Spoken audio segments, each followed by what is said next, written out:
The morning sun spread its golden light across the quiet countryside, where rolling hills met the long stretch of wooden fences and open pastures.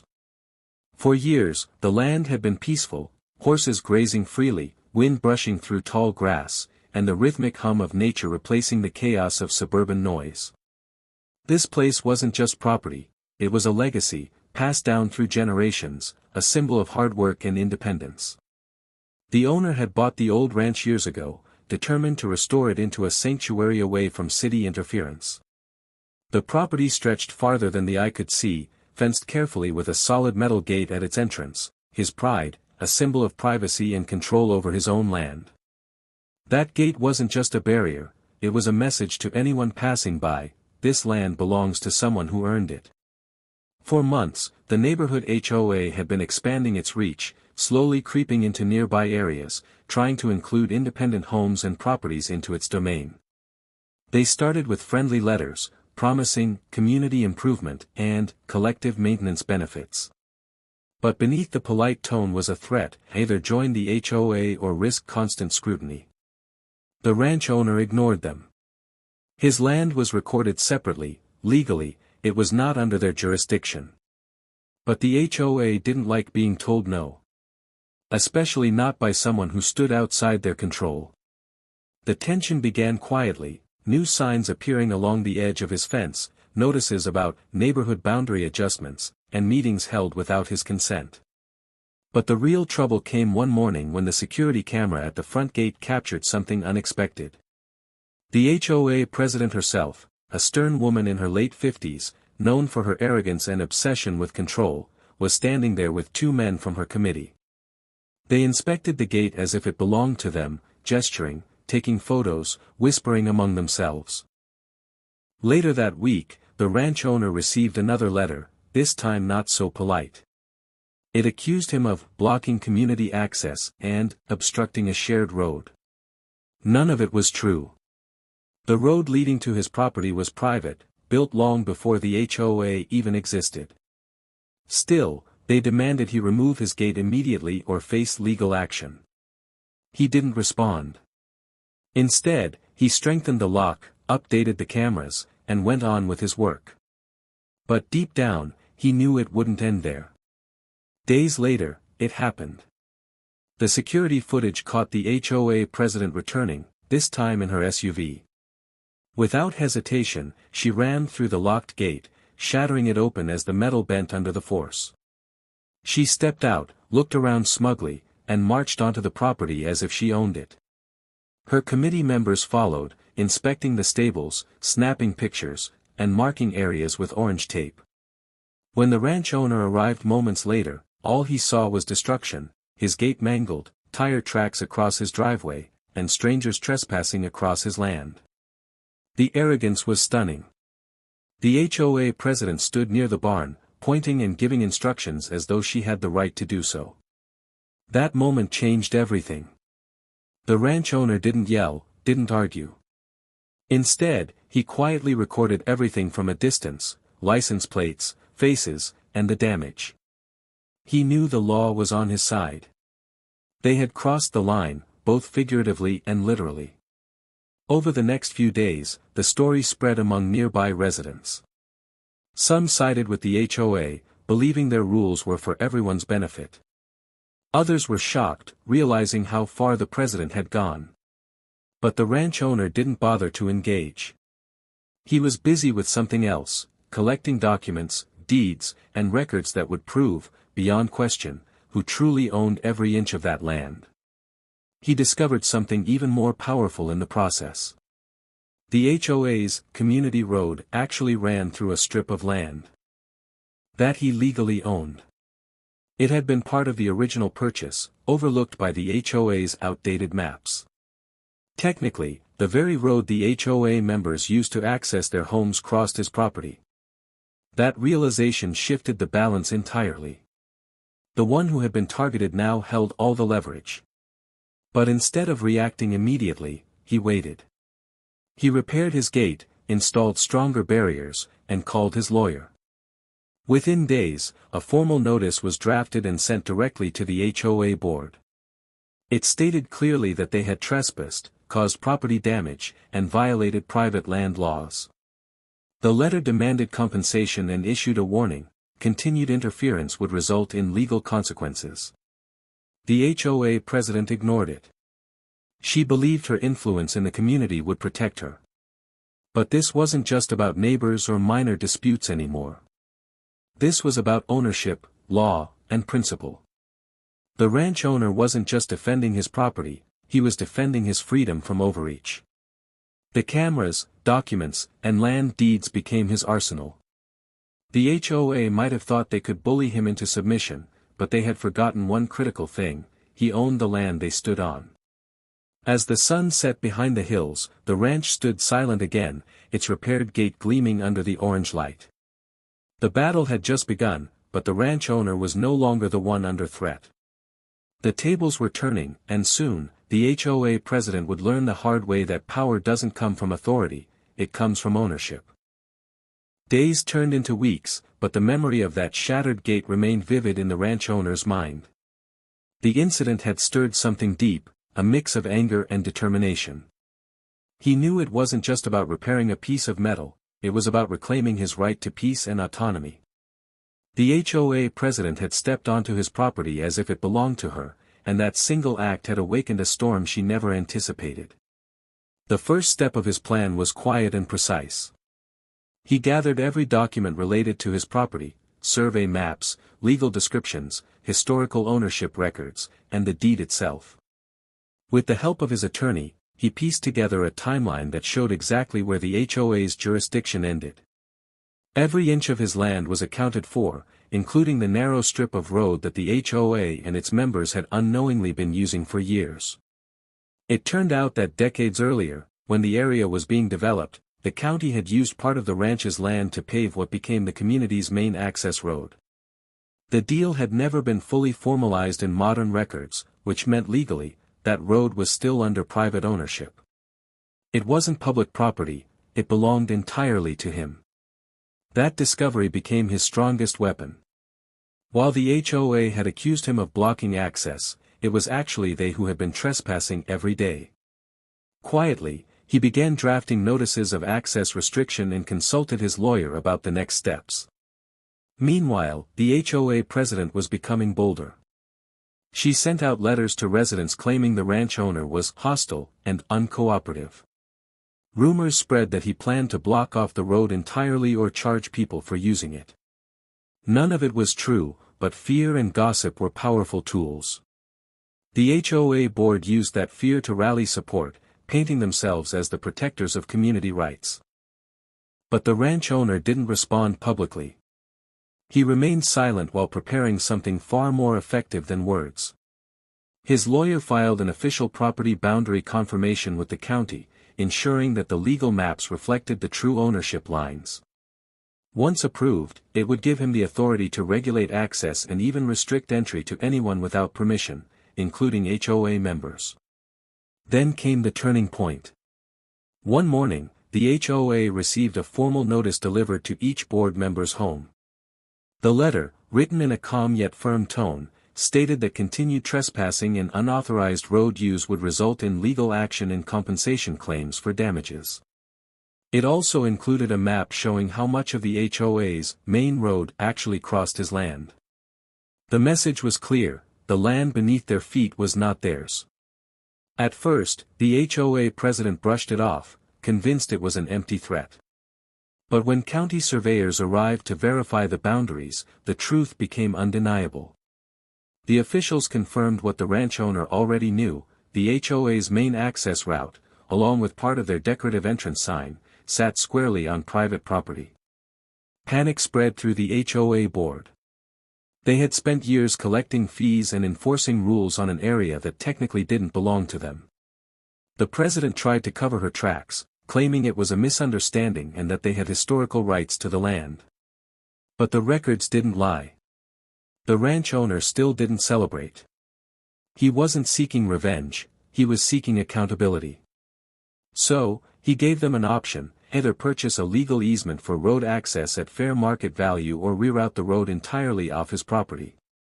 Both options would cost the HOA dearly, not just financially but reputationally. Instead of negotiating, the HOA president doubled down. She filed a complaint with the county, claiming the ranch owner was blocking emergency access and violating community safety regulations. It was a desperate attempt to turn the situation in her favor. But she underestimated how thoroughly he had prepared.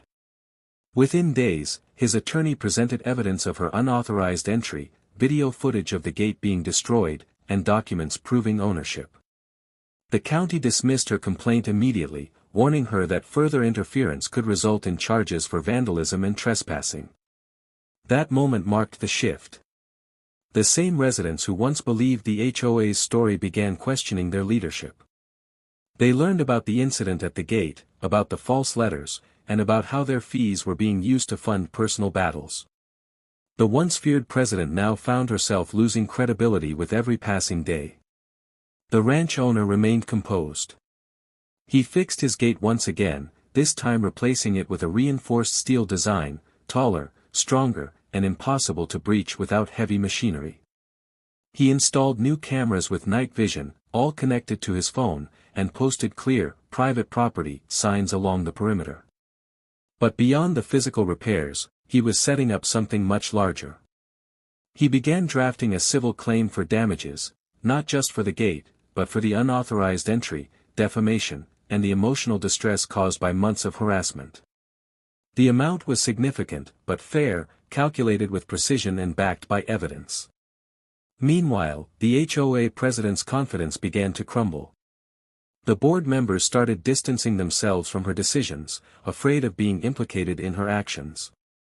The community meetings that once echoed with her voice now fell silent when she spoke. The whispers of support she once enjoyed had turned into murmurs of doubt. By the time she realized the scale of her mistake, it was too late. The ranch owner's lawyer had filed the case in court. The documents were public now, photographs of the damage, video footage of her SUV breaking through the gate, and the certified property maps showing where she had trespassed. The story began spreading beyond the neighborhood. Local news outlets picked it up, framing it as a dispute between private property rights and HOA overreach. Readers across the county took interest. Most sided with the ranch owner, seeing him as the victim of arrogance and misuse of power. The president's once proud reputation was collapsing. But the ranch owner still had one final move left, a reminder of who truly owned the land beneath their homes. As night fell over the fields, the new gate stood tall, a symbol of resilience and control. The land was quiet again, but this time the silence carried a warning. The HOA had underestimated the man they tried to intimidate, and soon, they would learn the full cost of that mistake. The legal battle unfolded slowly, like the quiet march of justice through deep waters. For months, filings, motions, and hearings shaped the course of what had begun as a local dispute but had now turned into a full-scale confrontation between one man and an entire HOA organization. The ranch owner remained calm, patient, and strategic. He knew that truth didn't need noise, it needed proof. And proof was something he had in abundance. The HOA president, on the other hand, found herself backed into a corner. Her confidence had withered, her once loyal board fractured by internal blame and fear. Every time she walked into a meeting, whispers followed her, residents questioning her choices, asking why their fees were being spent on a personal feud. The lawsuit had exposed everything. Her decision to ram through the gate, her disregard for property laws, and the arrogance that had led to this downfall. The court case drew attention from neighboring communities. News outlets covered the hearings, labeling it the gate dispute that exposed the HOA power play. The more the story spread, the worse it became for the HOA's reputation. During the first hearing, the judge reviewed the video footage, clear, undeniable proof of the HOA president's SUV breaking through the metal gate. The courtroom fell silent as the image of the destroyed entrance filled the screen. Then came the property maps, showing that the land in question was entirely private, owned outright by the ranch owner. The HOA's defense crumbled instantly. Their attorney tried to argue that the road was commonly used and therefore part of the community's shared infrastructure. But the judge quickly pointed out that use did not equal ownership. Legally, the HOA had no claim, and their actions constituted trespassing and property damage. By the time the evidence was fully presented, the outcome was all but certain. The ranch owner had not only proven his innocence but had also exposed the HOA's unlawful conduct. The judge ordered the HOA to pay for the full cost of repairs, compensate for damages, and cover legal fees. But what truly stunned everyone was the final clause in the ruling, an injunction preventing the HOA from making any claims, enforcement actions, or community demands related to his land ever again. The president's face turned pale as the ruling was read aloud. Years of control and intimidation had ended in one afternoon. But for the ranch owner, it wasn't about victory, it was about closure. Yet, even after the ruling, he wasn't done. The legal victory gave him leverage, but he had another move that would ensure history didn't repeat itself. He met with his attorney and began the process of formally restricting access to his property road.